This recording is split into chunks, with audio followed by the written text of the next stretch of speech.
What's up, Active Lifers? Welcome back to the Active Life Podcast. Today's episode is a special one, especially for those of you who've expressed interest in potentially enrolling in our education. I brought Dr. Lance Einerson, Nick Stram, Larry Gaier, and Mary Banks all onto the show so that we could talk about how the evolution at Active Life has evolved to meet the needs that live between the fitness and healthcare industries. When you're done with this podcast, or even now, it's up to you. Feel free to go down to the show notes and you're going to find a few opportunities. One of those opportunities is to download a document that's going to outline all of the stuff that we talk about. It's a full course description. So the curriculum, a description of each course within the curriculum, why we have those courses, you can download it so you can see everything that you need to see about what ALP is. Additionally, there's a link down in the show notes that's going to afford you the ability to book a call. So if you think that changing careers and becoming an ALP is something that you are interested in doing, by all means, jump down there, click the schedule a call link, and we'll chat with you. If it's a fit, we will ask you to enroll. If it's not a fit, we will refer you somewhere else or simply tell you that we don't think you should do it. And that does happen all the time. A frustratingly high amount of time we are telling people this isn't for you. The most common reason is we don't believe they are going to enjoy the course content. We don't believe that they are inspired by the course content. The interest is more to make more money as a coach. And we respect that and we appreciate that. And we make referrals for people who want to do that.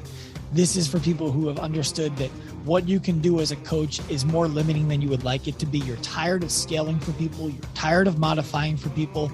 You're tired of sending people to physical therapists and having them tell them, stop doing that. You're tired of sending people to doctors and having the doctors say, you shouldn't work with that gym anymore. You want to be able to start building a relationship with those doctors. You want to start to be the other person sitting at the table with the physical therapist, with the chiropractor, with the athletic trainer, with the orthopedist, with the physiatrist, with the medical doctor. You want those professionals to hold you at a level of esteem that they believe makes you even referable for the patients who they have finished care for or who are not a fit for their care. It's only if you want to be that kind of professional that ALP is a fit for you. And that is not the case for everybody. Helping people get faster at their 40-yard dash, not an ALP. Helping people pack a bunch of weight onto their bench press, not an ALP. Helping people get jacked, not an ALP. And those are things that we still need to happen. So if that's who you are, you don't need to book the call. If you are the person who wants to sit at the table with those medical professionals and fill a void between the fitness industry and the healthcare landscape, then please, by all means, book a call. Click the link below to book the call. Click the link below to see the course outline to identify if you think that the efficacy is there and you want to do it. Listen to this podcast and give yourself the opportunity to decide for yourself.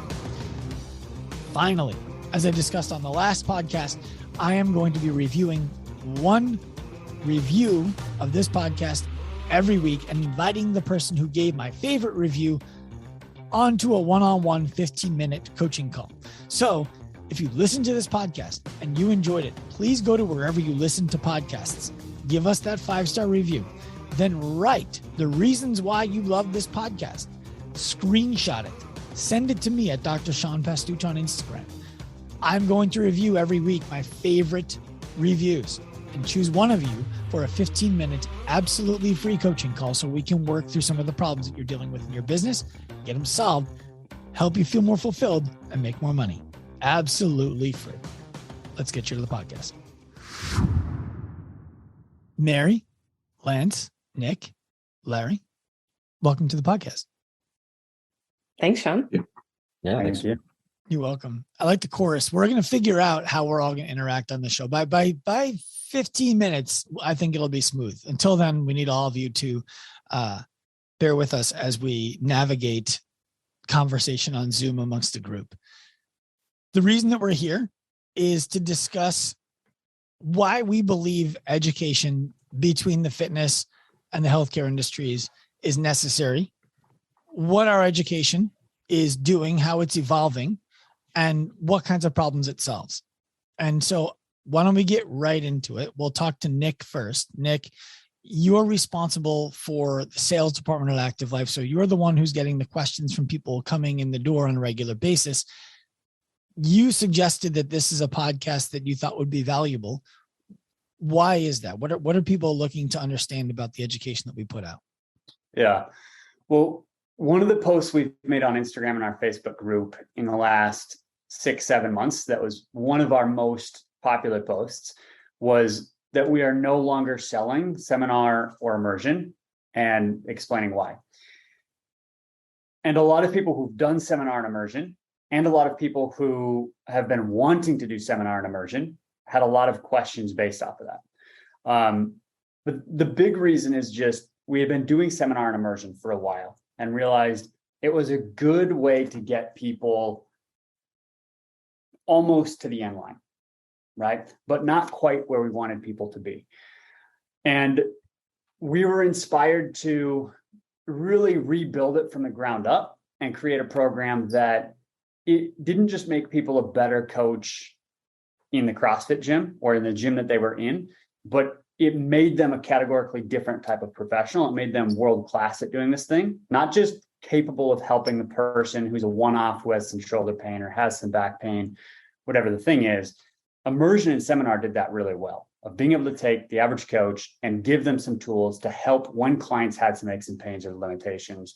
But we wanted to rebuild it into something that made professionals world-class at solving those problems, so that it became the only thing that they did. Anyways, I think that answers your question. It does. Go ahead. You said but. So what's the next part? Go for it. No, you go. You had the but. All right. So what I was going to say is a lot of conversation came from that post that really illustrated that in the last 6 months, where a lot of people who had done immersion and seminar were like, okay, well, what does this mean for me? Like, if I've done immersion and seminar, should I do ALP? Should I not do ALP? Do I already know everything that's in it? And a lot of people who are interested in seminar and immersion had some of the similar thoughts of like, well, is ALP still for me if what I was interested in was seminar and immersion? And a lot of conversation came from that. So I wanted to connect on this podcast to be able to speak to many people at once, instead of only being able to speak to one person at a time around if it's appropriate for them or not. One of the things that I thought made this podcast necessary is we did a really good job for a long time of being the company who could be able to illustrate to people that we can help you get out of pain without going to the doctor or missing the gym. Awesome. And while we're still not a company who would say, come to us to get the best fitness in the world, it's not who we want to be. We've evolved well past simply getting out of pain without going to the doctor or giving up the gym. The first course that we added to what used to be immersion was Lance, the breathwork course that you had built out. And I would love for you to share a little bit about why is breathwork important? We all breathe. So what do I need a course on how to do it? And I was with the guys this past week at RPM Training, which is the company that used to make jump ropes and apparel. They now make jump ropes, apparel, and they have a platform to deliver fitness and fitness education on. And I was trying to explain to them the value of the breathwork education. And I found myself in a position where I'm like, I'm just going to ask Lance about this on the show next week. So yeah. if you could share how that adds to it, that would be great. Yeah. So everything that we experience is through the lens of our nervous system, right? So if anything that you're doing, whether you're lifting something heavy, whether you're having sex, whether you're walking on the beach, it doesn't matter what you're doing. You're experiencing it through the lens of your nervous system and the state that you're in. The big thing with the breath is that is our gateway into changing the state of our nervous system. We have a lot of control over that. We can control the way that we feel. We can control the way that we respond. Now, that doesn't mean that we're never going to be uncomfortable with a situation or in a conversation, or that every workout's going to feel easy. But what's very valuable about it is that we give our clients, so the people that we work with or the coaches that we train, help them become active life professionals, and the clients that they end up working with, we give them tools and anchors that they can use throughout their entire day.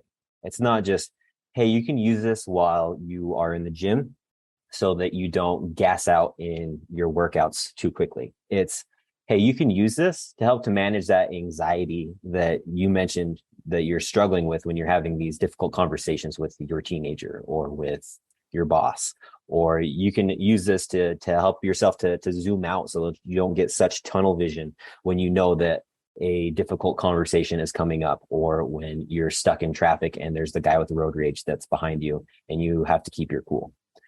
And being able to do that and to give somebody a tool like that is incredibly empowering, not only for the individual, but also for those professionals, those fitness professionals, because it helps them to see the type of impact that they can have on individuals' lives.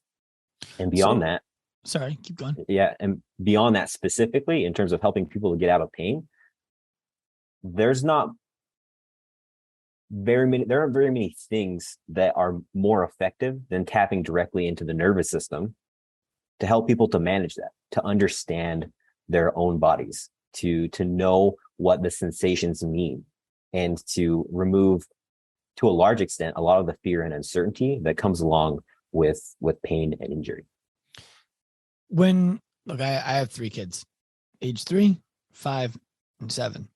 And when they start losing their shit, the first thing I ask them to do, and look, this is my rudimentary understanding of breath work, and yours is far more extensive than mine. And our ALPs is far more extensive than mine. I ask them to stop and just take 3 deep breaths. And then after 3, I'm like, let's do 3 more. And we keep on going until you can actually see their body change. Yeah. And they're ready to have a conversation more readily. What's an example of something that we go through in the breathwork part of ALP that someone listening to this right now could potentially do and feel a state change from, so that they can understand what we're describing when we talk about breathwork? Yeah. Well, I'll give you 2 really quick, easy examples. One of them is a physiological sigh. And a physiological sigh is just 2 inhales that are stacked on top of each other and then an exhale. So it's just, okay, so you can just do 2 in through your nose and 1 out through your mouth. And so there are quite a few studies and things on this going back to like the 50s. So it's something that's been looked at pretty extensively. But essentially what it does is it creates a pattern interrupt in your nervous system. So like when you get really focused in and dialed in on that thing, particularly when you're very stressed or like you're kind of like catastrophizing, that gives you an opportunity to zoom out, right? And that's a tool that you can use in the moment. Like it's not just in the workout, it's anywhere during the day. That's a quick breath through the nose with another quick breath through the nose stacked on top of it, and then just breathe it out through your mouth. Yeah. So okay, that's it. Super easy, right? And you can do that anywhere. It's not like, hey, you know what, can we pause this conversation? I need to go out and meditate for a few minutes. I need to take a lap around the block and do this protocol, and then we'll come back and we'll finish this conversation, because that doesn't work. Right? That's not reality. We don't get to push pause just because we're struggling. Right. But we can do something like a physiological sigh. Is the exhale through the mouth or through the nose? Does it matter? No, not really. The protocols that have been studied, though, if I remember correctly, it's through the mouth, and that's the most common way to do it. Your role in this meeting, in this podcast, is largely the person who is making sure that there's efficacy to the course content that we put out. That the course content that we decide to put out is also relevant. So we did a podcast a while back. I should have been more prepared. I should have looked at the number, but I didn't know this was going to come up. What is the practice that you go through to ensure that there's both? Well, let's start with efficacy, because maybe we'll talk to Mary about relevance, because she's responsible for curriculum. So Mary, put that in your head. That'll be yours next. We'll talk about the relevance of the content and why we decide to do what we decide to do. Yeah. So you're asking what do I do to make sure that the whatever thing that we're doing that actually works? Yes, I'm pulling up my phone because I would love to read something to you from a follower who sent me a message today. A lot of what we put out is, what's the way I would describe it? It's counterculture, especially to fitness and healthcare, right? Because healthcare is used to, they have the final say, the God complex, if you will. And fitness has the complex of Napoleon, which is like, I'm going to prove that I can do this also. And what we're saying is, you're actually both great at things. Just not this thing in between where the two of you live that you both want to take claim over. That's where there needs to be more. So someone sent me a message earlier today that basically says, where do you get credible information? And what kind of doctor are you? So basically she said, it's difficult for me to make it through any of your podcasts. And I explained that where I get information about the scope of what a physical therapist or a chiropractor is directly from the malpractice insurance companies. Like if you're a physical therapist and you're working with somebody in your clinic on improving their back squat and they hurt their knee and you didn't have medical cause for it, they weren't working towards an ADL, and there wasn't a medical diagnosis, and that person gets hurt, malpractice is not going to cover that. They would need to have professional practices liability insurance through a personal training license. Mm-hmm. That means it falls outside of the scope of a physical therapist or a chiropractor in that state. But the reasonable question is, if your stuff isn't accredited through licensure like all these other things are, like a physical therapy degree, like an athletic training degree, like a massage therapy degree, all of them, how do we know that what you're putting out there has efficacy? Gotcha. Yeah. So here, a good example with the breathwork stuff is that started out as me scratching my own itch, of struggling severely with anxiety for most of my life and needing to find answers, right?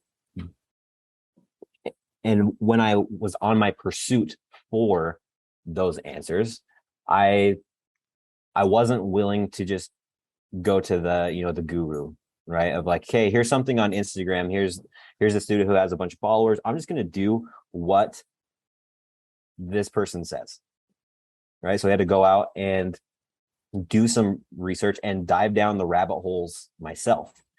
And a lot of that happened while I was in physical therapy school. So it would be, hey, this is something that I'm interested in. This is something that I'm finding is working. Why? How is this working? How can I find good information on this? And so I would ask my professors, and they didn't know.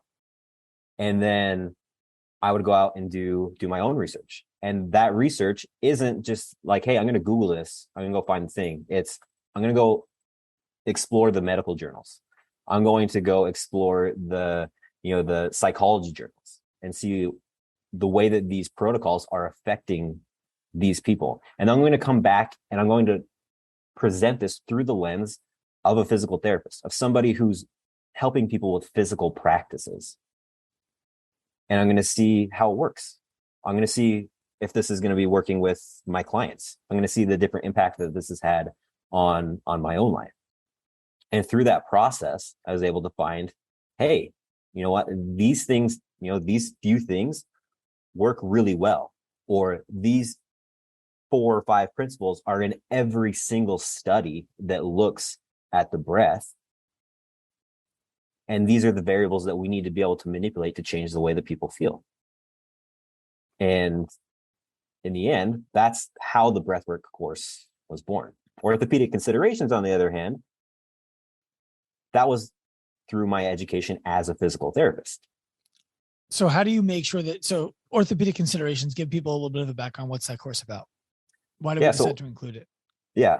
So orthopedic considerations was essentially the idea behind this was that we wanted to take coaches and we want to turn them into active life professionals. So that means they need to be able to think like a physical therapist, but stay within their scope as a coach. And so our intention was to boil down the orthopedic aspects of a physical therapist's education and to be able to give all of those points to the coach so that they will be able to recognize, hey, these are all the things that are going on. I can speak the language of the physical therapist. That doesn't mean that I'm going to be infringing on the scope of the physical therapist, but I can speak the language. I can see what's going on. And because I can see these things, I know exactly what is within my scope and what is not within my scope. I know when I can address this issue and help this person and move the needle in the right direction in their lives. And I know when I need to refer out, whether that's to a physical therapist, to a mental health professional, to their primary care doc, whatever. I can recognize these things. I can recognize the red flags. I can recognize, these yellow flags, these psychological factors that are going to impede the recovery of my client. And Lance, that was all boiled down.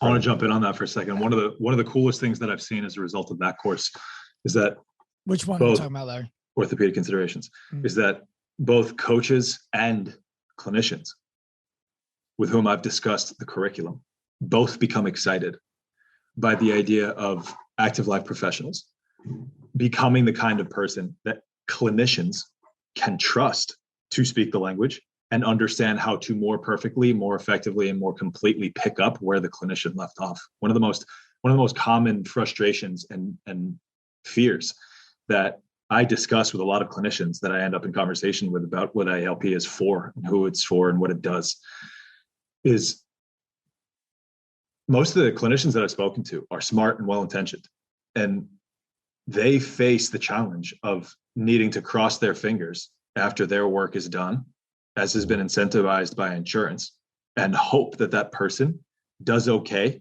with the work that they were able to do in the amount of time that they had that insurance allotted them. And when they find out that there are people who are going to be groomed to be able to pick up where their work leaves off in a way that no one else has ever been educated to do so, they become very, very excited. So the idea that we're helping a professional know more clearly what their scope is not, so that they can respect their scope more completely, and that a clinician can more confidently hand someone off there. It's one of the coolest things that I've seen as a result of that course. So two things I want to ask there to Lance, then I want to move to Mary and talk about how we choose what we do for a moment. The first thing, Lance, is if you could explain specifically, how do we define the scope? How do, like you talked about people knowing that they need to make a referral. How do we let someone know it's time to make a referral and that this is not within what they're responsibly able to do? And secondly, maybe you can answer this one first. Larry was discussing the scope as it pertains to insurance. And one of the things that we hear from physical therapists all the time, the reason I'm asking this one of you is because you are a licensed physical therapist who is working outside of that scope with clients at Active Life. You're not working as a physical therapist on behalf of Active Life. But if you're a physical therapist who doesn't take insurance, you work cash-based, there's the propensity to believe that your scope is somehow different than somebody who takes insurance. Yeah. Can you speak to those kind of, I mean, it might be one answer. That's why I put it to you. Yeah. I think that like there's definitely some overlap there in terms of those two answers. I think that working as a cash-based physical therapist, that gives you more options in the terms of the things that you're able to do, because you're not inhibited by the bureaucracy of insurance, right? It's like, it's not some dude in a cubicle kind of like, this isn't going to line up with what we're going to do. It's, you can make your own choices of what you feel is most valuable for your patients. I like and the that dude might, in the cubicle voice, by the way. that might entail a lot more strength training than it would otherwise, right? Of somebody in a traditional outpatient orthopedic care clinic. But this comes back to the same things that you were talking about earlier, right? Like those malpractice insurance claims, like that's not going to cover that, right? And it doesn't mean that physical therapists, especially cash based physical therapists, who often have extensive education and experience outside of just their physical therapy degree, because really all that prepares you for is to be able to not accidentally kill somebody, work with somebody in a hospital, and pass a licensure test. That's what that education prepares you to do. I know, I haven't, right? That's what I got from that. And that's fine. There's nothing wrong with that. It doesn't mean, though, that all of these physical therapists are able to do these other things. Even if many of them can, and they have the expertise and the bandwidth to do it, the industry of physical therapy makes it very, very, very difficult to do that. Very difficult. Go ahead. One of the things that I've told physical therapists who've come to me is that I do these things. How can you say physical therapists don't do them? I explain, I'm not saying physical therapists don't do them. I'm saying as a general rule, it's not what physical therapy was built to do. And so you are an exception to the general rule. And that's great. We need physical therapists like you in the world because there aren't enough people who do that and people need it. We're trying to build an industry that services the things that you do when you stretch beyond what the average person in your field wearing khakis tucked into a belt, a colored shirt tucked into khakis with a belt on, holding a clipboard is doing in their clinic. Mm-hmm. So continue. I'm sorry I interrupted you before we talked about scope. Yeah. So as for the scope, especially with physical therapy and ALP, because that's the one where people think that there's the most overlap and that there's going to be the most friction, I guess you could say. Mm-hmm. But in reality, it's the opposite. So they're very synergistic. And this goes back to what Larry was speaking about, right? Of knowing, hey, when I get done with this, when we accomplish this goal, this person just had a knee replacement and, they're tapped out on their insurance. They're able to do all of their ADLs, their activities of daily living. They can do those things. They can live independently. But maybe that person wants to be able to, run a 5K on Thanksgiving with their grandkids, because that's something that they used to do in the past. And now it's just like, they're not quite there. That's great for an ALP, right? Because they can bridge the gap of where that person is, their ADLs, to their ADIs, their activities of daily interest. So why can't the coach do that? But why can't the coach do that? That's the argument from the other side now. Perfect. Yeah. No, that's perfect. Again, back to what Larry said. Does the average coach know what to do to keep that person safe, to progress them efficiently from A to B without 15 pit stops along the way, because they're not sure about the implications of the surgery, of all of the things that have happened, of the progression that's happened in the past and up to now? What's an example of that? Because I think genuinely, I believe most coaches would say, yeah, like if it bothers you, we're just going to not do it. If you're really sore the next day, we're just going to not do it. So what's an example of that? And I would love to hear that. Okay. Yeah. Here's an example of an ALP. So this was somebody who's finished with ALP, and he was asking me this question. Okay. So it's somebody who is getting an ACL repaired, and that ACL repair, for whatever reason, their insurance was not willing to cover any physical therapy afterwards. Interesting. Yeah. I don't know who their insurance company was, but they need a new one. Right. Very badly. Okay. And he's like, I don't feel comfortable with this. What should I do? How can I have this conversation with this person who wants to work with me, because he's going to have to pay out of pocket anyway for physical therapy? And we talked about it, and it comes down to it's pretty clear. Okay. So if there's an acute thing, whether it's, hey, I just bulged a disc in my back yesterday, or I have a disc injury, right? Or it's, I just got discharged from surgery and I haven't been through that initial acute post-op rehab. Those things blatantly outside of the scope of an active life professional. That's not what the active life professional does. The active life professional can pick up post-op, that ACL repair. So let's say that this person's insurance now is willing to cover it. He goes through the kind of like a normal post-op ACL reconstruction rehab protocol, and he's doing pretty well. With a physical therapist. Yeah. Does it with a physical therapist. Able to do his ADLs again, right? But maybe he's pretty weak on that side now. He hasn't gained back all of that strength, right? He's going to be discharged from physical therapy, maybe, 16 weeks or so after the surgery.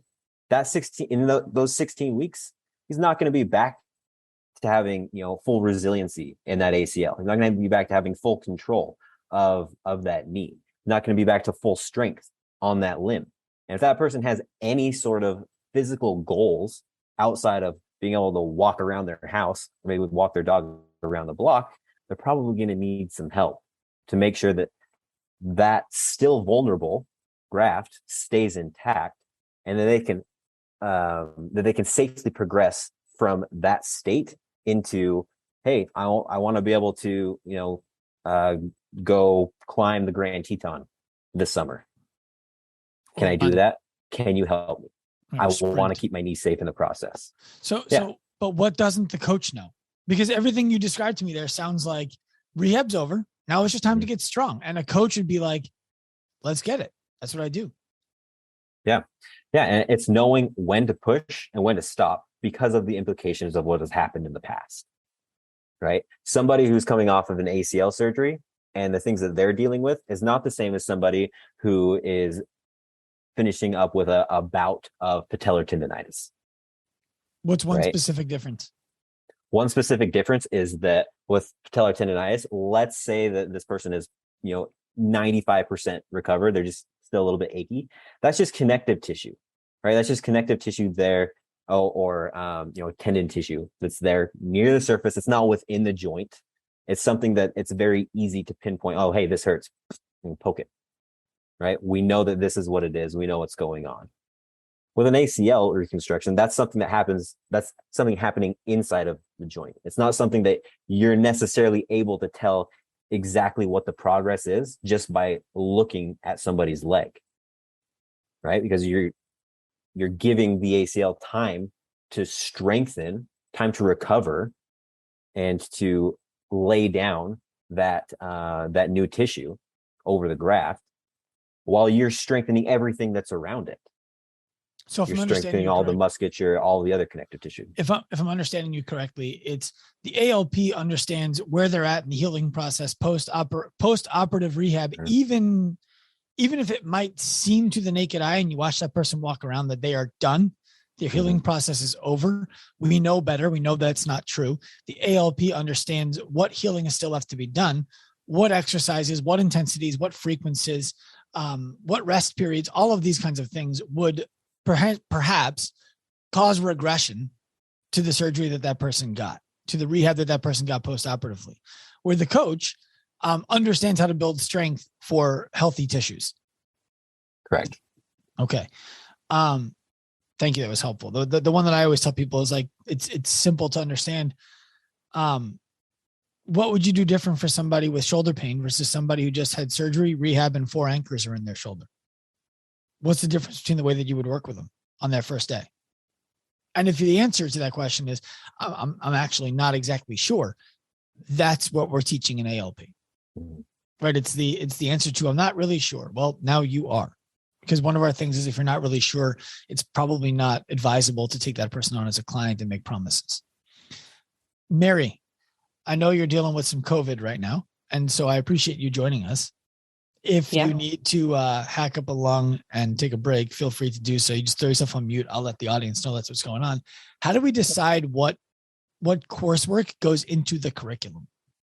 So Mary's responsibility is curriculum, making sure everything that we have is up to snuff, is well presented, can be distributed in a way that is easy to follow. And she basically says, yay or nay, we want this in the content. Yeah. So we have an exceptional team. So obviously everyone here on this call, but then the team beyond who you're not seeing on screen or listening to right now. And we teach what we practice. And so that is how we kind of take that first level of filtering on what education goes into the curriculum. It's, have we done this before? Have we seen success? Have we maybe worked with some people on it? So when we're looking at the ALP curriculum, we have Dr. Ryan, who leads up our RX coaching department. And a lot of what went into the new ALP was, hey, we do things differently in-house. We want to make sure we're teaching that way. Why would we do it one way and then teach it a different way? And so we've started to have some really great synergy amongst the departments to make sure that we're putting things into practice. We're learning from it, because we're also not going to say, hey, let's make this up and see if it works. And at the same time, give it to thousands of people to go through. Like, instead, we're going to use our smaller subjects where we believe that this is going to be the right way of doing it. And then we can take that, say, yep, this is right. And then we have the team of educators who can now distill that down into a way of, how do we teach someone else to do this? So that's where I say we start. Well, I think what you said there that was really valuable is the idea that we always talked about, once we started educating coaches and gym owners, we talked about the RX department as the lab. This is where we get the opportunity to experiment with clients who are entrusting us with their health and well-being. And we can experiment within the things that we know are safe and then lean into things that are working with outsized results. And for a while, more than a year, we were doing things that we knew were working with consistency within our team, and we weren't teaching it. And so we had people out in the world doing things because they had graduated the immersion course, for example, who had a false sense of confidence that they were doing everything that we were doing. And while it felt good to know that there were people out there doing things that other coaches were unable to do, helping clients in a way they weren't able to get the help and making a living doing it, we weren't doing a great job of bringing the lab to the education. Mm-hmm. And so I think that when we made a bunch of the changes to what we are as a company, created real roles, became a real business, that was really beneficial to be able to do these kinds of things. And Nick, some of the stuff that we teach, that we put in our lab, is not only how to help somebody get out of pain. It's not only how to help somebody live with less stress and be more active and have a more fulfilling, active life. One of our beliefs is that if the reward of doing that work doesn't exist, doing that work won't happen. So we have to teach these people how to speak to potential clients. And Mary, maybe we come back to you for that on the marketing side, but also how to sell it. So we teach our clients to sell in the same way that we would sell. Would you speak to some of the content that goes into that? Yeah. Rewinding to a little bit of what you mentioned of like immersion and not having everything that we implement as a company within immersion. This was another area that was the same. We had 3 calls. Two of them were educational. The third one was a review. I don't know what you're talking about. That was plenty. So, I mean, we dabbled, right? Like there was sales and communication were sprinkles on top of the cake for immersion, right? It helped, but it wasn't enough. It was enough for a lot of people, but not for everybody. So in ALP, the sales is now everything that we have that we would teach somebody internally to be able to ethically sell for us. Sean calls it ethical sales or consultative selling, really just to be able to figure out, is this person the right fit to work with us? If so, to be clear, it's not or. We have the trademark on ethical sales. Ethical sales. You can't do ethical sales unless you do it with us. It's our trademark. That's true. Trademark. Government. So it's giving ALPs all of the sales and communication skills that we would teach somebody internally if they worked for us when they're ALPs, right? And in this way, they're not just gaining more technical education, but they can legitimately build a new career around this thing. And I think that's really important, because if they have all of these technical skills and they don't have the professional skills to back it, it's not doing any clients any good, because they're not going to have them, and it's not doing them any good. What about the adage? But Nick, what about the adage of the cream rises to the top? And if you do a great job, you don't need to be able to sell. That's pretty consistent with how we teach them to sell, right? It's do a great job so that people refer their friends and they come to you. That's the best way to get more referrals. But the ethical sales we'll teach is, how do we communicate effectively with that person to be able to dig up all of the information to figure out truly if they're a good fit to work with us or not, and how to refer them away if they aren't, how to get them enrolled if they are. So it at that point really can becoming a gatekeeper for your service, instead of going out and trying to pull people in and being like the sleazy used car salesperson. It's making sure that you're standing by the statement. You only let people work with you who are the right fit, and you refer away anyone who isn't. Can I add to that? For sure. I was talking to a guy this week while I was out in California. He's a really, really, really good coach.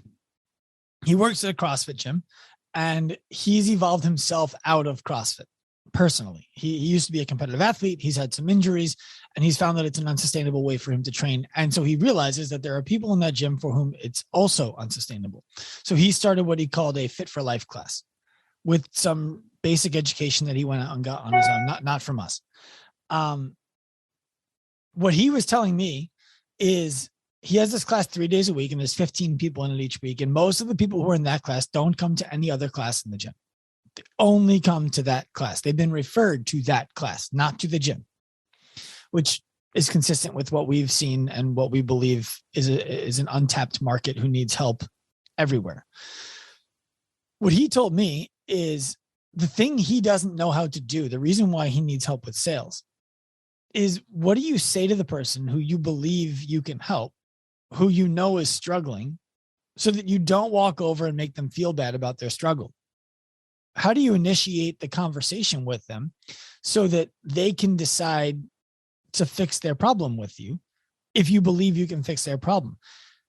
And I wished I had like a week with this guy one-on-one where we could just hang out and I could talk to him about, let's learn the 6 questions. Let's have conversations around those questions. Let's talk about the 4 truths, the 4 trusts that people need to have to buy.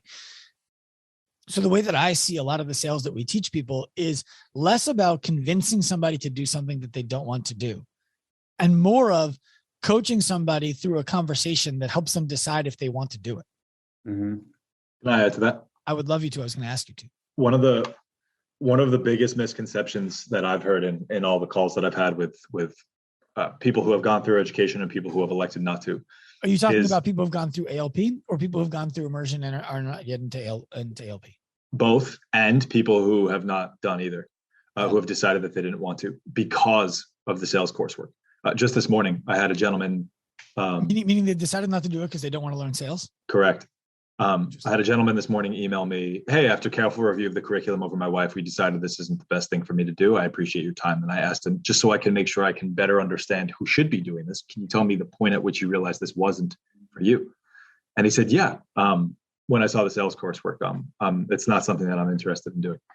And the conversation that I had with him around that he hasn't yet responded to is outside of the scope of this. But the point is here. No, I want to hear it. I want to hear it. Okay, fine. So the response that I gave him was, what do you believe is involved in the sales course? What is your current understanding of it? And what is your plan to effectively listen to and then communicate the means by which you are going to help people and what the relevant payoff is going to be from them on the other side, so that they feel excited to pay the money that you would require to do your work that they feel uncomfortable spending. I also went on to ask him, if we could call ethical sales effective listening and communication, aren't you selling all day, every day to the people that you love the most? And aren't you being sold to all day, every day by the people that you love the most? And he hasn't yet responded. And I don't think that we should enroll him if he has that much of a negative attitude around it either way, but neither here nor there for now. The idea is that there's this misconception that, to your point, Sean, people believe that selling is getting someone to do something that they shouldn't necessarily want or need to do. Whereas I see ethical sales, and I think that we've all seen ethical sales as the means by which we can coach someone through a conversation so they can arrive at the sufficient level of self-efficacy to decide that what they want to do is actually worth the time, money, and energy to do it, because they believe that they're going to be able to, and they believe they are going to be capable of reaping the benefit on the other side. I have sympathy for people who are viscerally repelled by sales. Yeah, agree. Because their experience has probably been someone tried to sell them something that they never should have tried to buy. And so now they're like, I don't want to be the person who sells someone something they shouldn't buy. And I don't want to take a course that's teaching me how to do that. And I would ask people who feel that way to think of it very differently. There's a simple example, which is if you're a coach and you tell somebody, hey, I want you to widen your hands a little bit, and that person does it, you just sold them the idea that their hands were in the wrong position, and this would be a better position for them. In order for them to have done it, the number of decisions that they need to make in their head that are yes, you're probably not considering. They need to trust that you probably know better than them how to do this.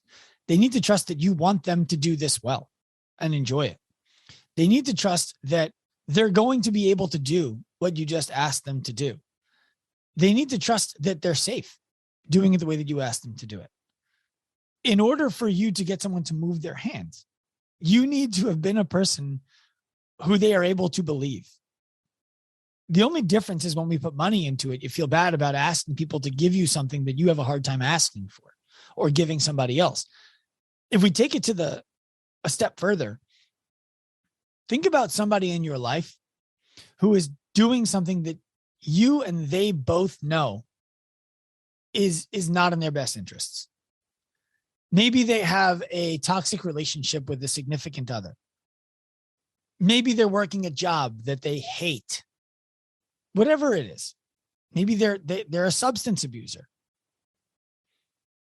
Do you want to be able to talk to that person in a way that allows them to come to the decision that there are better ways to do this thing for them without having to tell them you're throwing your life away? Stop already. Because people fucking hate that.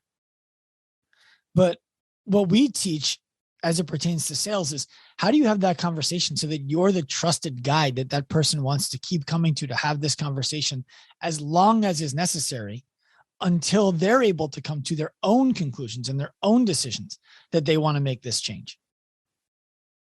I think that's really important. I think that, I've thought about the idea of calling sales something else, but it is sales. And we need to change the way that people think about that word. That's why we trademarked ethical sales. Only sell to people in the market for what you have and always sell to people in the market for what you have.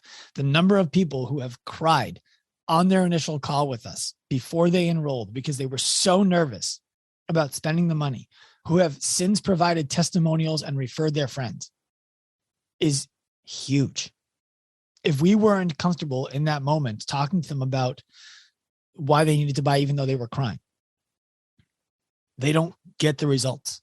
Yeah, let's call it out for what it is. To a large degree, the person who isn't interested in or is afraid of sales is someone who is very, very clearly projecting their own discomfort onto the other person. It's not that the other person, it's a you thing. It's a you thing. If you don't want to do it, it's because you can't do it. Of course. And look, there's always good reason for why. It's always a you thing, whether it's sales or, being unhealthy or being a workaholic. It's always a you thing. The question is why, and is there someone who can help you with it if you want the help? So, Larry, I would love to hear from you because you are the person who is having most of the sales conversations, despite Nick being the person who is responsible for making sure those conversations are happening. Who are the people who are coming in right now and enrolling in ALP who in the past when we were a 13-week course? So to give some perspective here, we were a 12-week course with one overflow week. Now we're a 13-month course. And the 12-week course that we used to be represents less than 8% of the content that is included in the 13-week course. It used to be you would get a live video call every week. We would send you that video call in an email. You could download that video call and keep it forever. And if you missed that week, you could go back and watch it before next week. You missed 2 weeks in a row, just make sure you watch the 2 weeks before you come on in your own time. Now, it's 13 months long, a few hours per week of pre-recorded content, regularly scheduled meetings with a directly assigned mentor whose full-time job is working at Active Life. They're not going to be talking to you in between classes that they're coaching. They're not going to be talking to you while they're walking up and down the halls of Home Depot. And they're not going to be coming to you in their car as they drive from point A to point B. We have subject matter experts like Larry, yourself, like Lance, who are like Mary, who are going to be able to work with you on things like your financial literacy to make sure you're charging the right price for the market in which you exist for in-person services, the right price online, that you're profitable, that your marketing is working, that your sales is working, that your schedule is well aligned so that you're not all over the place working 17-hour days like I used to. That has changed who's coming in. Who are you seeing coming in now, Larry, as compared to what we used to get? So Anderson Adams, an ALP, who I've gotten her permission to share her quote, and she was excited to have me do that. She described, as someone who went from immersion and decided to enroll in ALP, she described the difference being from after immersion, she was comfortable in the water, like she knew how to not drown, and she felt like she could swim from one side of the pool to the other. And after ALP, she felt like she had joined the swim team and had become very, very proficient on exactly what to do in the water, when, and what kind of situation. And I think the difference is we went from giving people a handful of really good tools to helping people become legitimate technicians. And I think there's a big difference between those two, because I could pass a hammer around this group of us, and I know that Sean, you would probably try to hit the nail in with the wrong end of the hammer, for example, and other people on this call would know how to get the hammer in. And that's one thing. It's very different to take 13 months to receive the education, mentorship, guidance, and support necessary to understand exactly what tool to use to exactly what degree based on the person in front of you. And after I saw enough people who had gone through immersion who still didn't have the work fulfillment that they wanted, the money they wanted, and the time they wanted, I felt like as we all came together as a team, the question that we needed to collectively answer was, how do coaches and personal trainers create a career shift away from too many underpaid hours, unfavorable recognition by the healthcare community, and money that was not doing anything like what they needed for their families, towards a role in which physicians, physical therapists, and general physical professionals referred business to the ALPs to help people in ways that solved out problems outside of what both fitness and healthcare can do. And what we needed to do in order to answer that question was make sure that the 4 pillars of ALP were clear, robust, and very effectively delivered.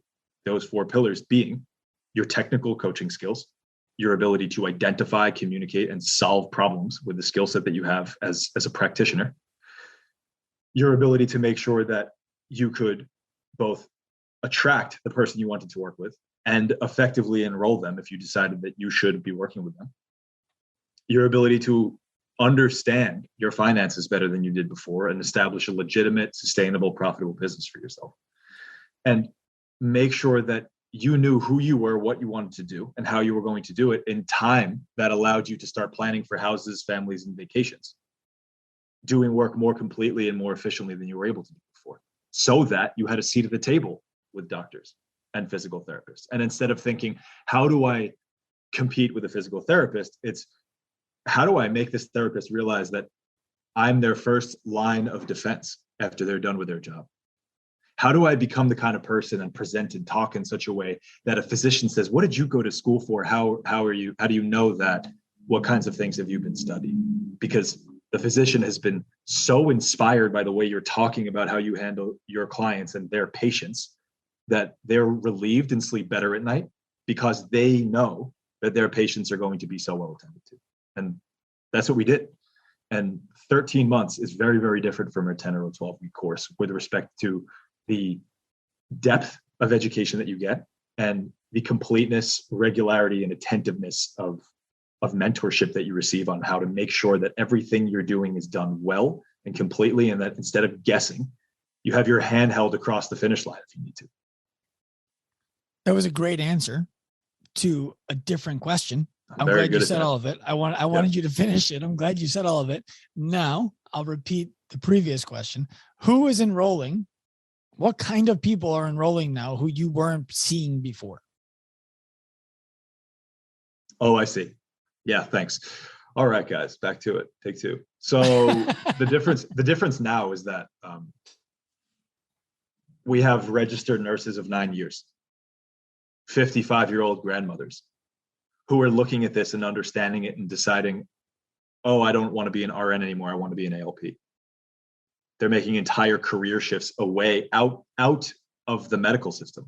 And that's not to say that one is better or worse, but they're seeing the completeness of what ALP is and what it can offer them in terms of the fulfillment of work they do. And they're deciding, I can shift away from work that's less interesting to me, that I previously got into because it was interesting enough and it secured me the kind of money that I could start a family with. And now I see ways that I can do work that's more inspiring to me, that could secure me the kind of money that I can make a family with, or sustain my family with. And that's pretty special, because we need fitness, we need healthcare, and we need active life professionals. And the idea that now an active life professional is someone who can create the kind of career for themselves that previously, physicians, clinicians, and nurses were, to the point that those professionals are considering making a career change in this direction, is pretty inspiring. Yeah, this is a lesson for anybody out there who is struggling to write copy for your prospects and clients. We heard enough people come in and say this is like a totally different career, that we decided to start talking about enroll in ALP, go for a career change. Is it time for a career change? Do you want a different career? We started saying that in enough places and enough times that people who were like, yeah, you know what, I do. Whether they were coaches, nurses, teachers, 25, 55, started coming in and saying, I need a different career path, something that inspires me, something that earns me enough money to earn a living. And I want to try ALP. We took that language from our clients and our prospects. Your clients and your prospects are telling you things all the time that you're not writing down. And so you're not turning it into copy. People who you work with, people who you talk to, should be sending you messages on a regular basis saying, hey, that you were inside of my head in that post, in that email, whatever it was. So speaking of that, Mary, I want to come back to you. Okay. A word that I have a viscerally negative response to, like others do to sales, is marketing. And the reason why I have that response is that my experience in marketing, and especially in the fitness space, has been get rich quick, get a bunch of members now, make a bunch of money now, become a 6-figure coach now, join this mastermind, show up on this screen with 100 other people at the same time, where I'm not going to know your name. I'm not going to answer your question specifically, and you're not going to get one-on-one help, but we're going to get you to your goal.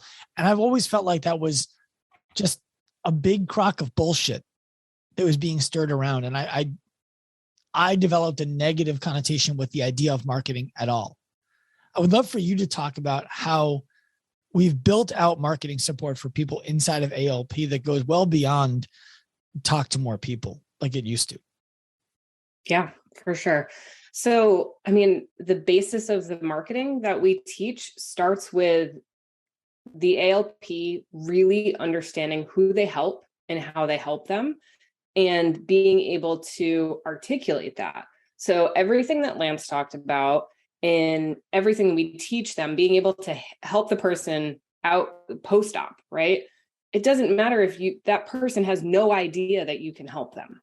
And what Nick and Larry talked about, being able to tell this person what you can do for them and get them to agree that this is the right path for me, also doesn't matter if that person has no idea that you're there and that you're doing what you're doing. So marketing has a place, because yes, we want referrals. We want to make sure that the work that we're putting out is garnering referrals to people, for people to come back to us. But that isn't the only way that we're going to reach people. And we have a pretty big mission of wanting to reach a lot of people. This group of people who needs help is too big for only referrals to master. So we start with, who do you help and how do you help them?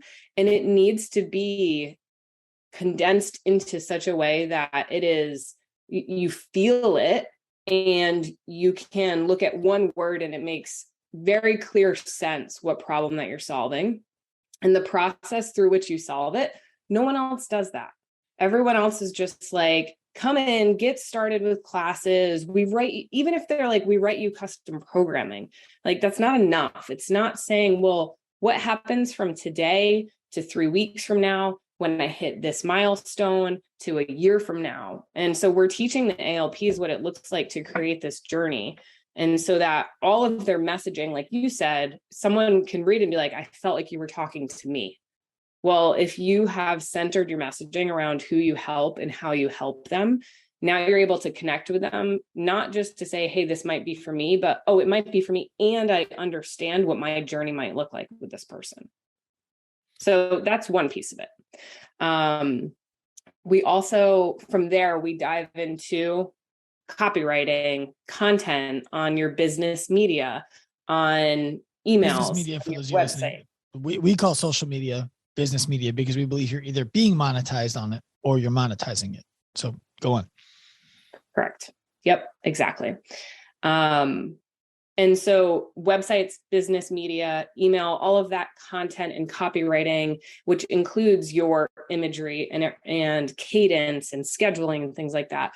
We cover that. That's important. We have to cover it. But we also go into what kinds of seminars, workshops, events should you be running? What kinds of relationships should you be having with other businesses, whether they're online or local? And tying all of that together so that we can have a really well-rounded marketing program, because all of your clients aren't going to come from Instagram, just like all of your clients aren't going to come from referrals. We need to make sure that people around you know who you are, what you do, who you help, and how you help them. Does ALP get the same marketing content that ProPath gets? They get most of it is the same because I'm talking about the done for you stuff. They do. So I didn't touch on that. So we have created an enormous done for you marketing content piece that covers blog posts, Instagram, LinkedIn posts, reel suggestions for Instagram. Spoiler alert, we are going to have some email copy coming out, thanks to Nick.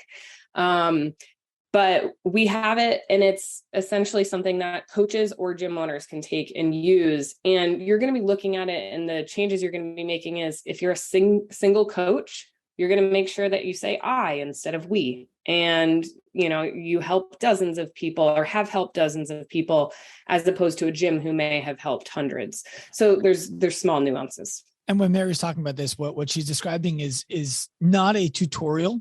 It is the literal posts that you are going to be able to make as you move through the education, so that for people out there who are uncomfortable creating their own content, we've already created it for you. Mm-hmm. All you need to do is put it through your own branding machine, put your colors on it, put your font on it. And if you want to edit the copy that goes in captions or emails, you're welcome to. But it's done. You don't need to hire a media team. You don't need to feel overwhelmed by, what do I post to social media this week? What do I talk about? It's done. So I want to move from Sean, here. Yes, Sean, can I add something there? Yeah. So a lot of the people that I interact with in ALP, and the content that I've written, I've created for. So like a lot of the breathwork stuff it's kind of on the front end ish of the curriculum, and then navigating healthcare is like the end. It's the very end. Navigating healthcare being the end of the core curriculum. Yes, correct. And what I've noticed is that those people who, those ALPs who are working their way into breathwork, they communicate in a certain way. It's much more elementary. There's a lot more vague sort of like references in the things that they're speaking about. It's kind of like they're getting their feet under them. But by the time they make it to navigating healthcare, the way that they communicate about their business and the things that they're doing and the questions that they are asking are categorically different. And oftentimes that comes back to ethical sales, and it comes back to marketing. Because by the time they get there, they're crystal clear on exactly who they're helping. And so that helps them to ask questions that are more relevant to the people that they are working with individually. It's like marketing helps them to understand what they need to say, and ethical sales gives them the lens and the emotional intelligence to know how to say it so that they can communicate much more effectively. And so those two things that kind of feel like they're divorced from being this person that fills the gap between fitness and healthcare, that's just operating as a tactician. They very much add to the overall value and the experience of every single person that ends up working with them as their active life professional. Mm-hmm. I'm glad you added that. One of the things I was talking this past week with some people about was the idea of what kind of content gets a ton of eyeballs as compared to what kind of content gets the right eyeballs. And I look out into the marketplace and I'm like, there are some people out there doing incredible content that is educational, proving that it can be done. The two best examples I can think of who are doing this are Move You and Knees Over Toes Guy. Both of them create great, visually pleasing, entertaining content. The question I ask myself is, are they going after the same client that an ALP would be going after? Are they going after the same client that Active Life is going after? And the answer I keep on landing on is no. And the reason for that is I don't believe that kind of content gets the attention of the hospital administrator.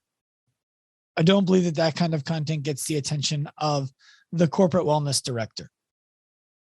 I don't believe that kind of content has a gym owner saying, I can apply this to everybody in my space.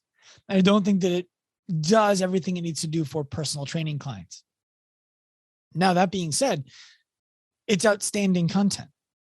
And what you're speaking to, Lance, with what you were just describing is as the ALP candidates move through the education, they start to learn better. What are the words I should use? What are the ways I should be connecting with people? How do I say less and accomplish more? And that comes through the combination of gaining education that's tactical and gaining education that's marketable and gaining education that's sales. I'll give a really simple example.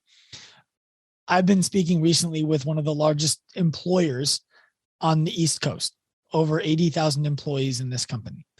And the question is, how do you get their attention in the first place? They didn't find me on Instagram. They didn't find me on LinkedIn. That's not how any of it happened.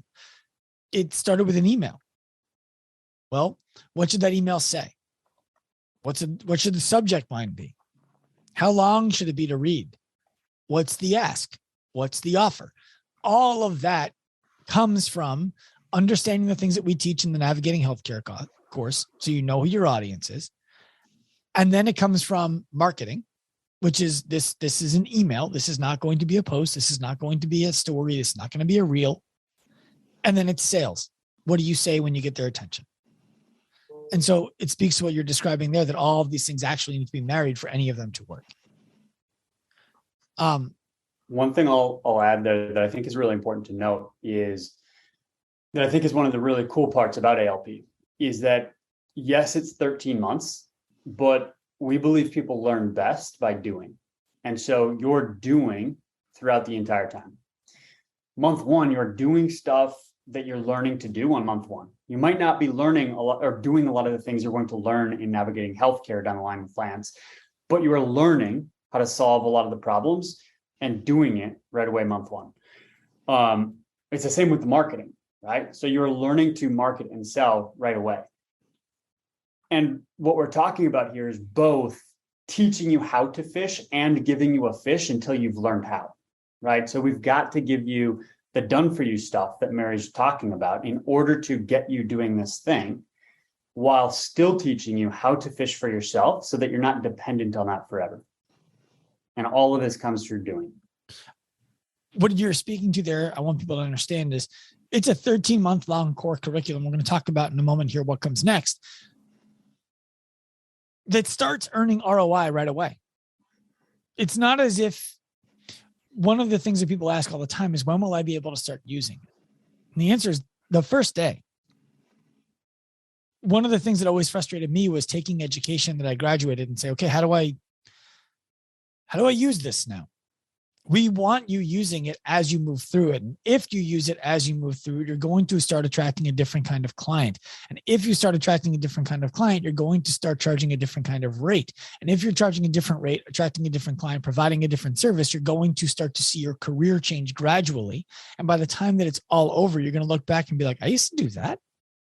That's wild. And so it all happens as you go through it. This is not, repeat, you know what? No. This is a course that makes you money as you go through it. It makes you a different professional as you go through it. And you have to be the one you are today to become the one you're going to be tomorrow. Mary, in the few minutes that we have left, what's coming next?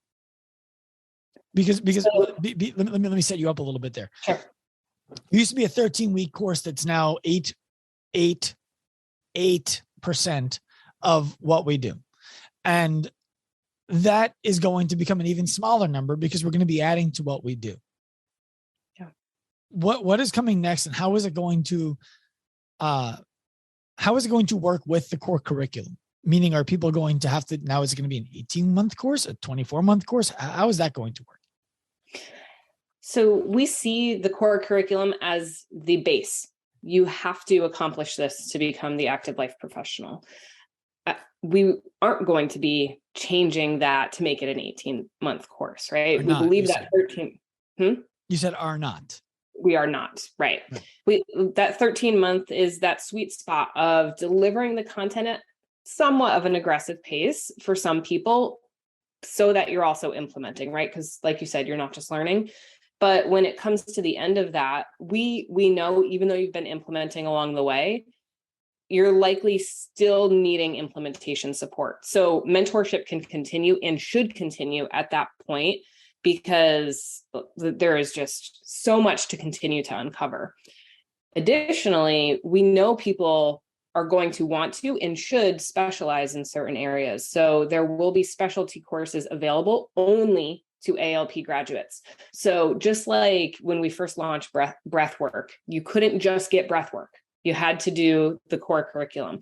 When we launch our specialty courses, you can't just get a specialty course. You have to be an active life professional to sign up for those courses. And then additionally, this is something that we believe strongly. You need to retain and keep up with your education, just like you do in other high-level professions. So there will be the requirement for continuing education upon graduation as well. And we're going to make it so that the continuing education does not have to be with us, but we're also going to create the environment in which it's easy and desirable for you to do it with us. For sure. Some of the specialties that we've been bouncing around, to give you an idea here, I'm going to say it because I'm the guy who can say it, make a mistake, and then say, oh, we changed our mind. Some of the specialties that we've been thinking about, and I would love your input. So if you're listening to this and you're like, oh, I would love to learn about this, please send me a DM at Dr. Sean Pasuch on Instagram and let me know your thoughts. Even if you're just telling me your thoughts on the ones that I'm going to share with you right now that we have been bouncing around. None of these are final. None of them have curriculum built. None of them have been filmed. They're just things that we've talked about.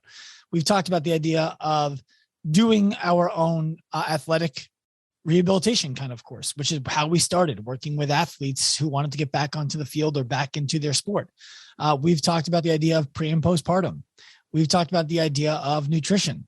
We've talked about the idea of working with elderly patients, people who are of older age groups. Those are some of the inflammatory diseases. The list goes on and on and on. And I would love to hear from you what you believe would be valuable from us because of what you've seen and said, I don't know what to do with this. So if you could send me a DM and let me know, that would be outstanding. Anything that I didn't, one more thing, Mary, I would love for you to share is the way that things are delivered. Because people often ask, like, how do I get this? Like, if I can't make that time, how do they receive the information? We have an online platform that they're going to watch all of the pre-recorded video content. That is also where they are going to take quizzes to make sure that they understand the content and submit assignments to make sure that they have an understanding and are implementing. This is where we actually check the box and say, we're not just going to assume that you can do this. We want to actually see that you're doing it. And then we have a team of assignment evaluators and mentors who are staying on top of them as they go through that coursework. In addition to that, they are meeting with their mentor regularly. And so they're having that one-on-one video FaceTime conversation with their mentor as they go through the coursework. And then in addition to that, they have the option of going to subject matter expert calls throughout the week. So Monday through Thursday, we have calls on sales, marketing, programming, and business and financial literacy. And then finally, I can't even say finally, because I'll probably spew off 3 more things, but there's the community call where they can get together with the other active life professional candidates who are going through the program, share wins, get continued education with guest speakers. And those things also happen in our Slack channel. So we have a private community where questions are answered, wins are shared. It can be super random to really complicated questions that come up. And so they're going to be looking at an online platform for the video recordings. They're going to be looking at Zoom to be having video calls with either their mentor or going to special subject matter calls. And then Slack, they're going to be having conversations in Slack. One of the things I'm proud of is the network of people outside of our company who we've been able to foster relationships with, who come on and support our ALPs in their calls. I mean, we've had Marcus Philly come on. We've had Stu Brower come on. We've had Lori Christine King come on. I'm trying to think of who else we've had, and I'm just drawing a blank, but we've brought the who's who of this industry into calls with our ALP candidates. And these are people who have experienced some kind of value in their life as a result of being associated with active life. And they feel compelled to come on and support our candidates, which I think is really cool. Anything any of you feel like we need to add that we didn't discuss today? This was pretty in depth. So is there anything left that we didn't talk about? I made my little list and so far so good. Let's go around the horn. Lance, give us a thumbs up. Larry looks like he's staring off into space. I don't know if he's thinking about something or watching a weirdo across the street at the supermarket. Nick gave me a thumbs up. You gave me 2 fingers, Larry, which could mean both or it could mean peace. So both. Okay. Mary, anything else for you to cover? Yeah, I mean, not today, but I feel like we barely scratched the surface of all of the content that is in ALP. We didn't even get to talk about navigating healthcare that much. And everyone's probably least favorite thing is business and financial literacy, which I teach. So I try not to take it personally, but that's something too. So maybe we need a follow-up on going more in depth into some of the courses. Email Sheila, please. I would love to have that podcast with you where we just basically go through the curriculum. Yeah, cool. Larry, you had 2 fingers up. That means both. It means there was something weird going on outside and there was something for you to add. First and foremost, what was weird going on outside? I'm not going to, it's outside the scope of this conversation to talk about was weird outside. People aren't going to want to hear it. I'm not going to speak about that. The second finger was that I was thinking about something, but I got nothing. Everyone here crushed it. Okay. So you're going to be able to find everybody who's on this call by going to the show notes. We're going to link all of their Instagram accounts. You should follow all of them. You should follow Mary. You should follow Lance. You should follow Larry. You should follow Nick. You should follow me. We're fun. We put decent content out. Go ahead and follow us. Also, as I mentioned in the intro, there is going to be a PDF that's going to be attached to, or a PDF, a living document. It's going to be attached to this podcast. So if you'd like to see the course outline for ALP, you're going to be able to see not only what the titles of the courses are, but a brief description of all of them. And if you are interested in scheduling a call to find out if a career change to ALP is a good fit for you, we're going to include a call link where you can go ahead and book a call at a time that is convenient for you and convenient for a team member to get on the phone, get on Zoom, and walk you through it and identify if you're a fit or if we should be referring you somewhere else.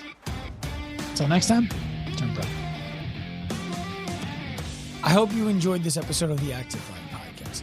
Remember, if you feel inspired by our vision to to humanize the healthcare industry, professionalize the fitness industry, and empower individuals to live their lives, to reclaim their physical freedom, to develop careers, helping people reclaim their physical freedom. All you need to do is head to activelifeprofessional.com, find the appropriate link that represents you, and get in contact. We'll see you there.